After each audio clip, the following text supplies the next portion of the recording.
നന്നായിട്ട് പഠിക്കണം, ലൈഫിൽ എവിടെയെങ്കിലുമൊക്കെ എത്തണം, അങ്ങനെയൊക്കെയുള്ള ഒരു കുട്ടികൾക്ക് വേണ്ടിയിട്ടാണ് ഇന്ന് ഈ വീഡിയോ ചെയ്യുന്നത്. BSc നഴ്സിംഗ് പഠിക്കണം എന്ന് നല്ല ആഗ്രഹമുണ്ട്, പക്ഷേ ഫിനാൻഷ്യലി നമ്മൾ അത്ര സ്റ്റേബിൾ അല്ല. അങ്ങനെയുള്ളവരാണ് നിങ്ങളെങ്കിൽ ഈ വീഡിയോ നിങ്ങൾക്ക് ഡെഫിനറ്റ്ലി ഒരു ഐഡിയ തരും. സോ നമുക്ക് നേരെ വീഡിയോയിലേക്ക് പോകാം. എൻ്റെ പേര് Aswathy Zachariah. Welcome to my YouTube channel. ഇതിനു മുമ്പ് ഞാൻ എയിംസ് നഴ്സിംഗ് ഓഫീസറായിട്ട് എങ്ങനെ വർക്ക് ചെയ്യാം, ഇന്ത്യയിൽ നിന്ന് തന്നെ ലക്ഷക്കണക്കിന് സാലറി എങ്ങനെ നമുക്ക് ഏൺ ചെയ്യാം, അങ്ങനെയുള്ളൊരു വീഡിയോ ഞാൻ ഇതിനു മുമ്പ് ചെയ്തിട്ടുണ്ടായിരുന്നു.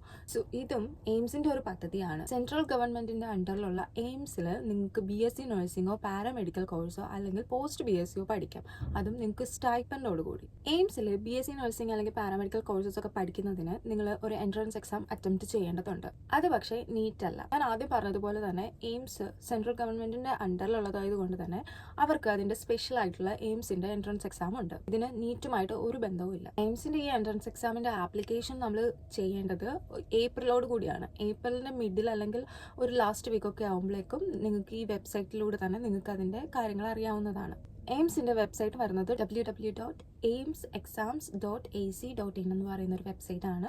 അതിൽ നിങ്ങൾ ബ്രൗസ് ചെയ്ത് കഴിയുമ്പോഴേക്കും ഇതിന്റെ കുറേ എക്സാംസിന്റെ എല്ലാ കാര്യങ്ങളും അതിൽ തന്നെ ആ വെബ്സൈറ്റിൽ അവർ പബ്ലിഷ് ചെയ്തിട്ടുണ്ടായിരിക്കും. സോ 2025-26 ബാച്ചിലേക്കാണ് ഇപ്പോൾ ഈ ഒരു എൻട്രൻസ് എക്സാം നടക്കാൻ പോകുന്നത്. ബേസിക് എക്സാം രജിസ്ട്രേഷൻ എന്ന് പറയുന്നത് ഏപ്രിലോട് കൂടി തന്നെ ഉണ്ടാവും. അതിനുശേഷം എക്സാം പേയ്മെന്റ്, അതിന്റെ ഫൈനലൈസേഷൻ ഒക്കെ വരും. ദെൻ നിങ്ങൾക്ക് ഒരു അഡ്മിറ്റ് കാർഡ് കിട്ടും. അതായത് ആ അഡ്മിറ്റ് കാർഡ് കൊണ്ട് മാത്രമേ നിങ്ങൾക്ക് എൻട്രൻസ് എക്സാം എഴുതാനുള്ള ആ ഒരു ഹാളിലേക്ക് പ്രവേശനമുള്ളൂ. ശേഷം ജൂണിലാണ് എക്സാം വരുന്നത്. ഒരു ജൂലൈയോട് കൂടി തന്നെ അതിന്റെ റിസൾട്ടും പബ്ലിഷ് ചെയ്യും. ഇനി എത്രയാണ് ഈ ഒരു എക്സാം, അതായത് ഈ ഒരു എൻട്രൻസ് എക്സാം അറ്റൻഡ് ചെയ്യാനുള്ള ഒരു ഫീ എന്ന് പറയുന്നത്?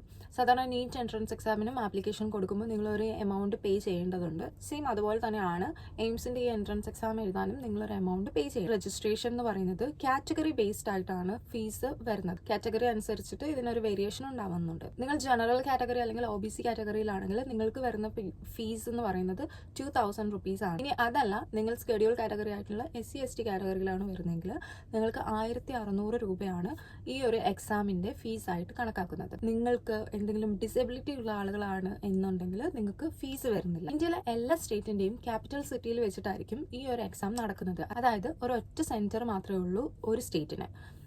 എക്സാമ്പിൾ പറയുകയാണെങ്കിൽ കേരളത്തിൽ ഈ ഒരു എക്സാം നടക്കുന്നത് ട്രിവാൻഡ്രത്ത് വെച്ചിട്ടായിരിക്കും. തമിഴ്നാട്ടിൽ ഈ ഒരു എക്സാം നടക്കുന്നത് ചെന്നൈയിൽ വെച്ചിട്ടും കർണാടകയിൽ ബാംഗ്ലൂർ വെച്ചിട്ടും ആയിരിക്കും.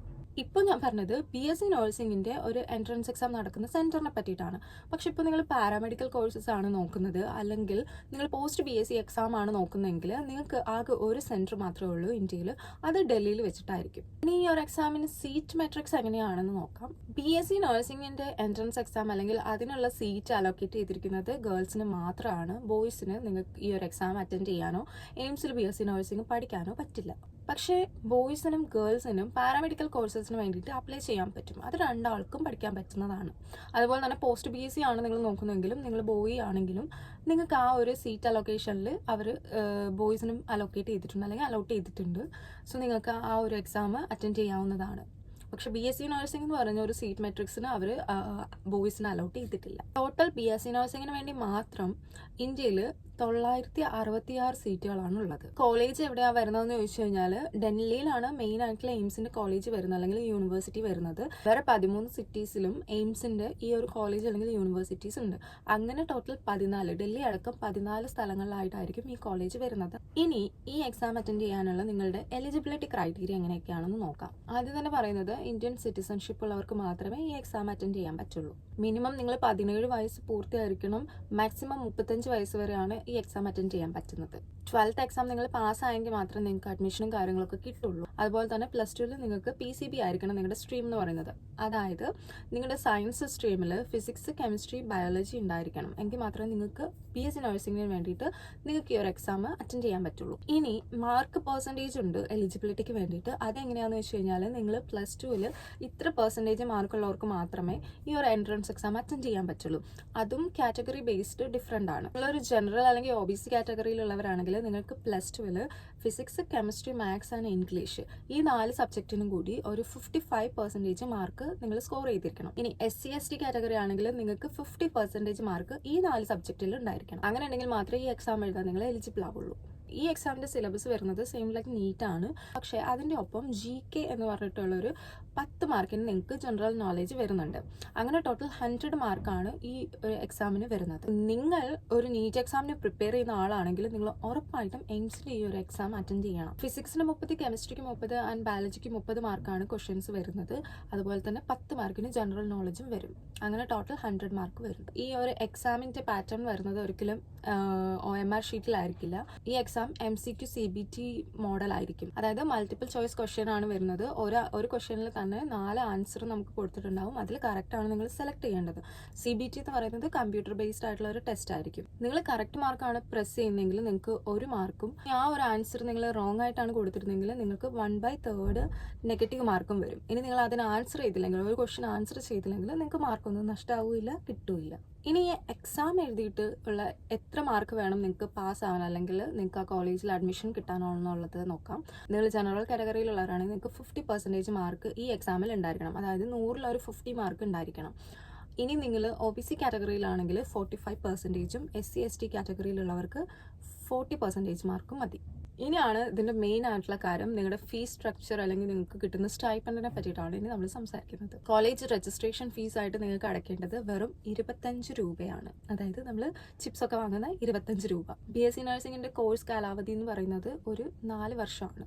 സോ ഈ 4 വർഷത്തേക്കും കൂടി നിങ്ങൾക്ക് വരുന്ന ട്യൂഷൻ ഫീ എന്ന് പറയുന്നത് 600 രൂപയാണ്. പിന്നെ ഹോസ്റ്റൽ റെന്റ് ഒരു 480 രൂപ. ഹോസ്റ്റൽ ഡെപ്പോസിറ്റ് ആയിട്ട് ഒരു 1000 രൂപ അവിടെ അടയ്ക്കണം. ആ ഒരു 1000 രൂപ എന്ന് പറയുന്നത് റീഫണ്ടബിൾ ആണ്. പിന്നെ ഒരു കോഷൻ മണി ആയിട്ട് ഒരു 100 രൂപ അടയ്ക്കേണ്ടതുണ്ട്. അത് നിങ്ങൾ ആ ഹോസ്റ്റലിൽ എന്തെങ്കിലും കേടുപാടുകളോ എന്തെങ്കിലും സാധനങ്ങൾ പൊട്ടിക്കുകയോ ഒക്കെ ചെയ്യുകയാണെങ്കിൽ ആ പൈസ നിങ്ങൾക്ക് അതിൽ നിന്ന് പോകാൻ വേണ്ടിയിട്ടാണ് ആ ഒരു കോഷനായിട്ട് കൊടുക്കുന്നത്. അങ്ങനെ മൊത്തത്തിൽ കണക്ക് കൂട്ടുമ്പോൾ ഏകദേശം ഒരു 2000 അല്ലെങ്കിൽ 3000-നുള്ളിലേ വരുന്നുള്ളൂ നിങ്ങളുടെ ഈ 4 വർഷത്തെ ചിലവെന്ന് പറയുന്നത്.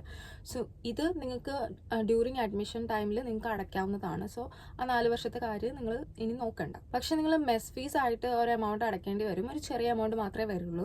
അത് നിങ്ങൾ ഫുഡ് കഴിക്കുന്നതല്ല, ഫുഡ് ആരും ഫ്രീ ആയിട്ട് തരില്ലല്ലോ. സോ അത് നിങ്ങൾ ചിലപ്പം മെസ് ഫീസ് ആയിട്ട് എല്ലാ മാസവും കുറച്ച് എമൗണ്ട് അടയ്ക്കേണ്ടതുണ്ട്. ഇനി സ്റ്റൈപ്പൻഡ് എത്രയാണ് നിങ്ങൾക്ക് കിട്ടുന്നതെന്ന് നോക്കാം. അതായത് മന്ത്ലി നിങ്ങൾക്ക് 500 രൂപയാണ് സ്റ്റൈപ്പൻഡ് ആയിട്ട് കിട്ടുന്നത്. അത് എല്ലാ മാസവും നിങ്ങൾക്ക് കിട്ടും. BSc നഴ്സിംഗ് ആണെങ്കിലും പാരാമെഡിക്കൽ കോഴ്സ് ആണെങ്കിലും അല്ലെങ്കിൽ പോസ്റ്റ് BSc എടുക്കുന്നവർക്കാണെങ്കിൽ എല്ലാവർക്കും സെയിം ഈ ഒരു എമൗണ്ട് കിട്ടുന്നതാണ്. ഇനി നിങ്ങളുടെ ഈ ഒരു കോഴ്സിൽ അവർ ഇന്റേൺഷിപ്പ് കൊടുക്കുന്നുണ്ട്.